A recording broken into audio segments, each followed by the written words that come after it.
Hello everyone. आज है 26 अगस्त और आज के इस क्लास में हम डिस्कस करेंगे 26 अगस्त से बनने वाले करंट अफेयर के सभी इंपॉर्टेंट क्वेश्चंस। प्रीवियस क्लास में हमने देखा था चाइना में आयोजित वर्ल्ड ह्यूमनॉइड रोबोट गेम्स 2026 में 100 मीटर की दौड़ 9.39 सेकंड में पूरा किया है चाइना के लाइटनिंग रोबोट ने, और इसने विश्व के प्रसिद्ध धावक उसेन बोल्ट के 9.58 सेकंड के रिकॉर्ड को पीछे छोड़ा है। नेशनल टीचर्स डे के मौके पर कुल 48 शिक्षकों को सम्मानित किया जाएगा। विश्व बैडमिंटन चैंपियनशिप 2026 में भारत की महिला जोड़ी त्रिशा जॉली और गायत्री गोपीचंद ने ब्रॉन्ज मेडल जीता है। उत्तर प्रदेश सरकार ने 2 बार 180 दिन के मातृत्व अवकाश को मंजूरी के साथ ही मैटरनिटी लीव की जो 2 वर्ष की अंतराल की बाध्यता थी, ये समाप्त करी है। भारत के पहले ग्रामीण उद्यम तकनीकी बुलेटिन का नाम ये संकल्प शक्ति है, जिसे ग्रामीण महिलाओं को सशक्त बनाने के लिए लॉन्च किया गया। आर सुभाष रेड्डी के नेतृत्व में सुप्रीम कोर्ट ने देश भर में छात्र आंदोलन के दौरान हुई हिंसा की जांच के लिए समिति का गठन किया है। Belonging a journey of love किताब ये आत्मकथा है सोनिया गांधी की। केंद्र सरकार ने 24 अगस्त 2026 से गेहूं, आटा और मैदा इन वस्तुओं के निर्यात पर लगी पाबंदी को हटा करके एक्सपोर्ट पॉलिसी को फ्री किया है। 24 अगस्त 2026 को भारत में प्याज सप्लाई को मजबूत करने के लिए एक विशेष रेल सेवा शुरू की गई, जो कि कांडला एक्सप्रेस है। 135वें इंडियन ऑयल डूरंड कप का खिताब जीता है ईस्ट बंगाल ने। समाचारों में रहा जो चिपफ्लेशन है, ये संबंधित है सेमीकंडक्टर चिप्स की कीमतों में वृद्धि से। और मिस यूनिवर्स इंडिया 2026 का खिताब कजिया लिजमेजो ने जीता है। तो ये सभी क्वेश्चंस हमने देखे प्रीवियस क्लास में। शुरू करते हैं आज का हमारा पहला सवाल है, हाल ही में भारत की पहली स्वदेशी असॉल्ट राइफल का सफल परीक्षण किया गया है, इसका नाम क्या है? इसका नाम हो जाएगा AK-203 शेर। ऑप्शन नंबर 20 का राइट आंसर है।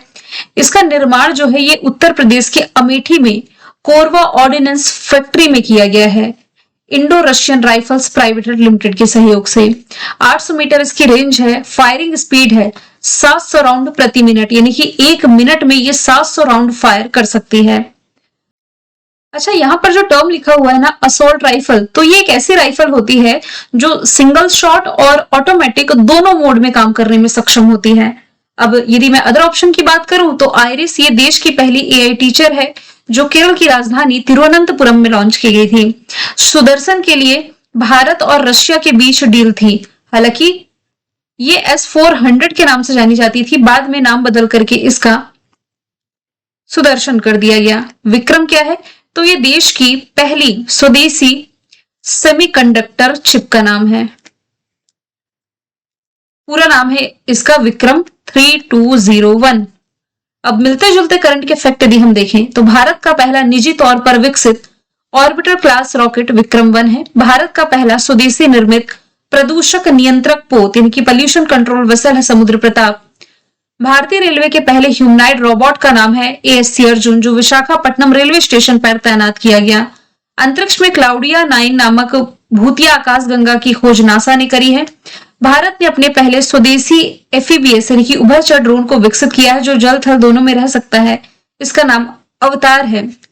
भारतीय वायुसेना द्वारा विकसित भारत के पहले हेलीकॉप्टर लॉन्च ड्रोन सिस्टम का नाम वायुबाण है। भारत के पहले ऑटोनोमस लड़ाकू विमान का नाम काल भैरव है, जिसका उत्पादन पुर्तगाल में किया जा रहा है। पहले स्वदेशी 300 kilometre universal rocket launching system का नाम सूर्यास्त्र हो जाएगा।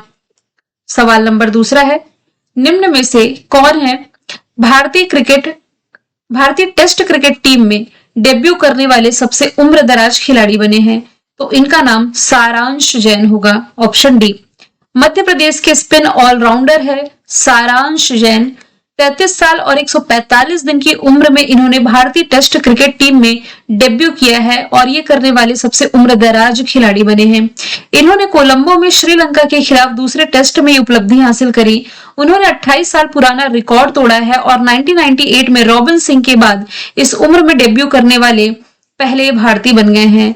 भारत के ऑल टाइम सबसे उम्रदराज टेस्ट डेब्यू का रिकॉर्ड रुस्तम जी जमशेद जी के नाम पर है, जिन्होंने 1993 में 41 साल की उम्र में डेब्यू किया था। भारत ने अपना अंतरिक्ष स्टेशन किस वर्ष तक स्थापित करने का लक्ष्य निर्धारित किया है? तो आंसर इसका हो जाएगा 2035। लगभग अब से 9 साल बाद भारत अपना खुद का स्पेस स्टेशन बना लेगा। इसके लिए टारगेट ईयर 2035 है। इस प्रस्तावित स्वदेशी अंतरिक्ष स्टेशन का जो वजन है लगभग 52 टन होगा। इसे पृथ्वी की निचली कक्षा यानी कि लोअर अर्थ ऑर्बिट में लगभग 400 किलोमीटर की ऊंचाई पर स्थापित किया जाएगा। अब ये इंटरनेशनल स्पेस स्टेशन है क्या? तो देखिए, इंटरनेशनल स्पेस स्टेशन जो है ये पृथ्वी की निचली कक्षा यानी कि लियो लोअर अर्थ ऑर्बिट में एक तैरती विशाल वैज्ञानिक प्रयोगशाला है।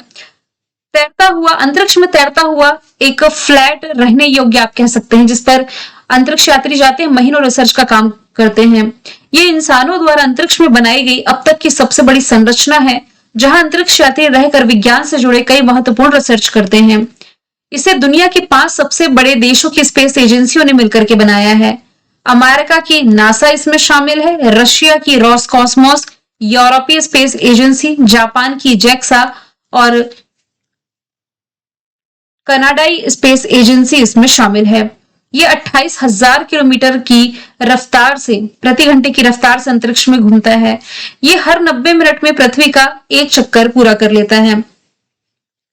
इसका मतलब यह है कि वहां मौजूद एस्ट्रोनॉट्स हर दिन 16 बार सूर्योदय और सूर्यास्त यानी कि सनराइज और सनसेट देखते हैं। ये पृथ्वी के करीब 400 किलोमीटर ऊंचाई पर स्थित है। इसका आकार अमेरिकी फुटबॉल के मैदान लगभग 190 मीटर लंबा जितना बड़ा है।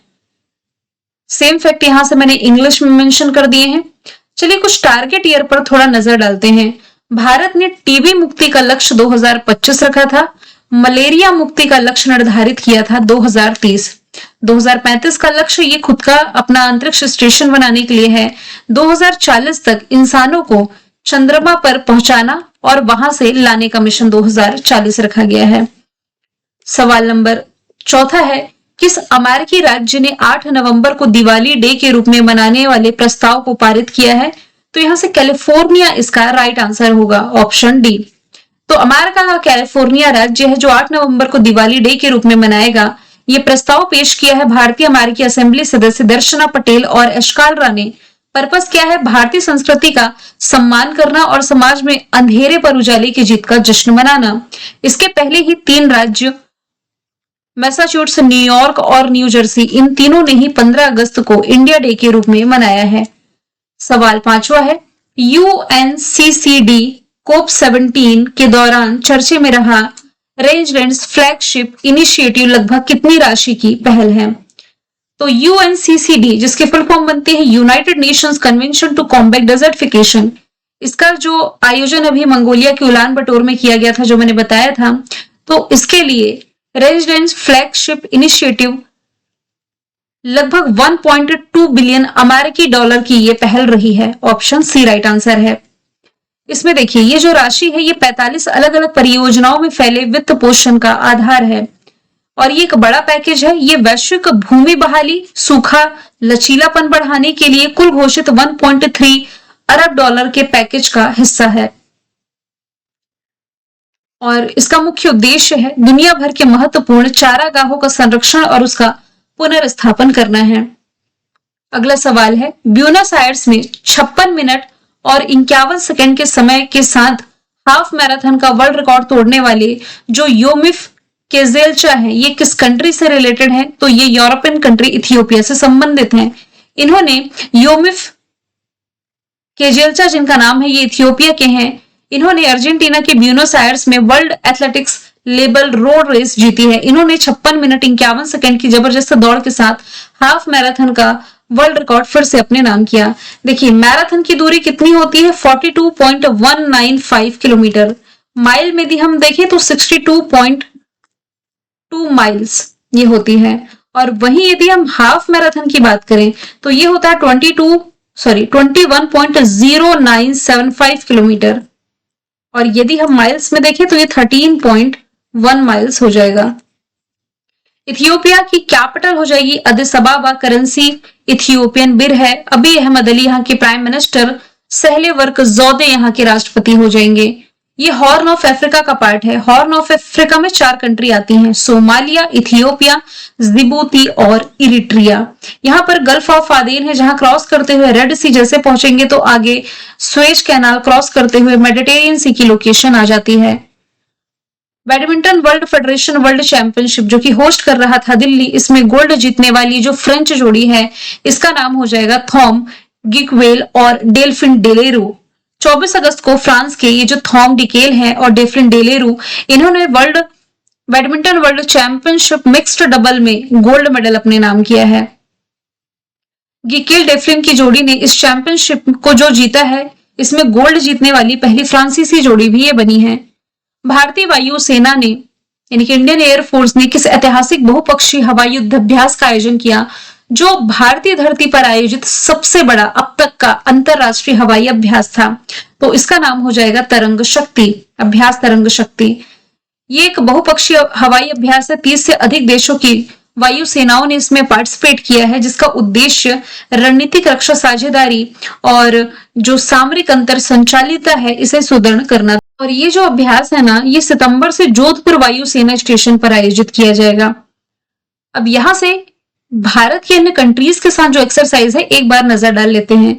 इधर जो एक्सरसाइज लिखी हुई है ये है स्टैटिक, जो रिसेंटली तो हुई नहीं है लेकिन हम देखेंगे, और ये एक्सरसाइज है करंट की जो रिसेंटली हुई है। दोनों के बारे में जान लेते हैं। पहले स्टैटिक एक्सरसाइज की तरफ चलते हैं। भारत की मालदीव और श्रीलंका के साथ अभ्यास है दोस्ती। डेजर्ट साइक्लोन है यूएई के साथ। सूर्य किरण है नेपाल के साथ। ऑसिनडेक्स ऑस्ट्रेलिया के साथ। विम्बेक्स वियतनाम के साथ। अजय वॉरियर कोंकण ब्रिटेन के साथ। मित्र शक्ति सेलेनक्स श्रीलंका के साथ। समुद्र शक्ति इंडोनेशिया के साथ। बोंगो सागर बांग्लादेश के साथ। शक्ति वरुण गरुण फ्रांस के साथ। शून्य मैत्री धर्म गार्जियन वीर गार्जियन जेमेक्स जापान के साथ। टाइगर लाइटनिंग अभ्यास जो है ये भारतीय सेना और यूएस आर्मी पैसिफिक कमांड द्वारा आयोजित किया गया। दक्षिण कोरिया जापान के बीच सेरेक्स अभ्यास हुआ। सिनबेक्स अभ्यास भारतीय सेना और कंबोडियाई आर्मी के बीच। अमेरिका के साथ वज्र प्रहार युद्ध अभ्यास टाइगर क्लॉ। भारत रशिया के बीच इंदिरा मालाबार अभ्यास, ये गुआम में हुआ है क्वाड कंट्रीज के बीच। क्वाड में भारत, अमेरिका, ऑस्ट्रेलिया और जापान शामिल है। खान क्वेस्ट मंगोलिया के साथ हुआ। मैत्री अभ्यास ये रिसेंट का है थाईलैंड के साथ।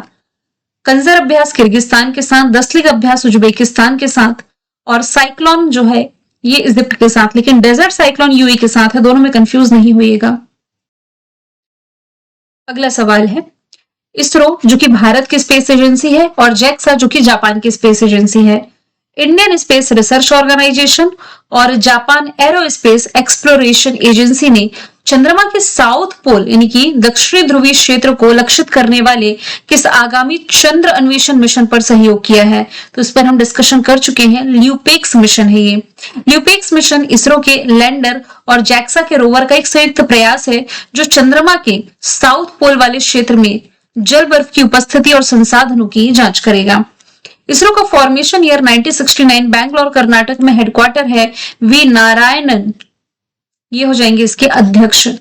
ठीक है। चंद्रयान 5 के लिए भी जो समझौता भारत का है ना, ये जापान के साथ में ही है। जापान ने दुनिया का पहला लकड़ी का सैटेलाइट लॉन्च किया जिसका नाम लिग्नोसेट प्रोब है। सवाल 10वां है, बैडमिंटन में किस भारतीय शटलर ने BWF world tour super 500 championship में मेंस सिंगल का टाइटल जीता? तो लक्ष्य सेन इसका राइट आंसर हो जाएगा। राष्ट्रमंडल खेलों के स्वर्ण पदक विजेता जो लक्ष्य सेन है, इन्होंने उत्कृष्ट प्रदर्शन करते हुए BWF सुपर 500 का खिताब अपने नाम किया और वैश्विक रैंकिंग में बढ़त हासिल करी है। 135वां इंडियन ऑल डूरंड कप हमने देखा था जो ईस्ट बंगाल ने जीता। नॉर्वे के दिग्गज शतरंज खिलाड़ी मैग्नस कार्लसन ने ई स्पोर्ट्स वर्ल्ड कप शतरंज का खिताब जीता। नाइजीरिया के लागोस में कॉमनवेल्थ फेंसिंग चैंपियनशिप में भारत ने अपना पहला ओवरऑल टाइटल जीता। कोरिया मास्टर 2026 का खिताब अस्मिता चालिया ने जीता। ईरानी कप की मेजबानी श्रीनगर के शेरे कश्मीर स्टेडियम में की जाएगी। ICC men's world cup south Africa, Zimbabwe, Namibia ने जीता। सूरज कुमार चंद ने FISU वर्ल्ड यूनिवर्सिटी स्क्वैश खिताब जीता। आर प्रज्ञानंद ने Saint Louis rapid and blitz खिताब जीता। कॉमनवेल्थ गेम्स 2026 में भारत 39 मेडल्स के साथ चौथे स्थान पर है। तेजस्विन शंकर ने कॉमनवेल्थ में भारत का पहला डिकैथलॉन मेडल जीता। अजिंक्य रहाणे ने इंटरनेशनल क्रिकेट से संन्यास लिया। शर्मिला धनखड़ ने महिलाओं के F57 शॉर्ट पुट इवेंट में गोल्ड मेडल जीता है कॉमनवेल्थ में। शिल्पा शॉयला ने ब्रॉन्ज जीता। अनाहत सिंह ने पहली बार वर्ल्ड जूनियर स्क्वैश खिताब जीता और पीवी सिंधु ने जापान ओपन 2026 का खिताब जीता। अगला सवाल है, डेंगू बुखार की रोकथाम के लिए विकसित भारत के पहले स्वदेशी टेट्रावैलेंट टीके का नाम क्या है? तो आंसर यहां से हो जाएगा dinghy all. Option number A right answer हो जाएगा। तो Indian council of medical research और पेनिशिया बायोटेक द्वारा डेवलप की गई ये जो डेंगी ऑल भारत की पहली रिकॉम्बिनेंट टेट्रावैलेंट वैक्सीन है जो सभी 4 डेंगू वायरस सीरोटाइप को टारगेट करती है। डेंगू जो है मच्छर के काटने से फैलने वाला एक वायरल बुखार है जो संक्रमित एडीज मच्छर के काटने से इंसानों में फैलता है। इसे आम बोलचाल में हड्डी तोड़ बुखार भी कहा जाता है क्योंकि इसमें मांसपेशियों और जोड़ों में बेहद तेज दर्द होता है। मैंने कल आपसे पूछा था भारतीय मूल के किस खगोल शास्त्री ने एक अद्वितीय खगोलीय पिंड ब्लैक होल स्टार की खोज करी, जिसका आंसर डॉक्टर रोहन नायडू था। आज का सवाल है, हाल ही में राष्ट्रीय अंतरिक्ष दिवस मनाया कब गया? आंसर जो भी है कमेंट बॉक्स में बताएं। मिलेंगे नेक्स्ट क्लास में। Thank you so much.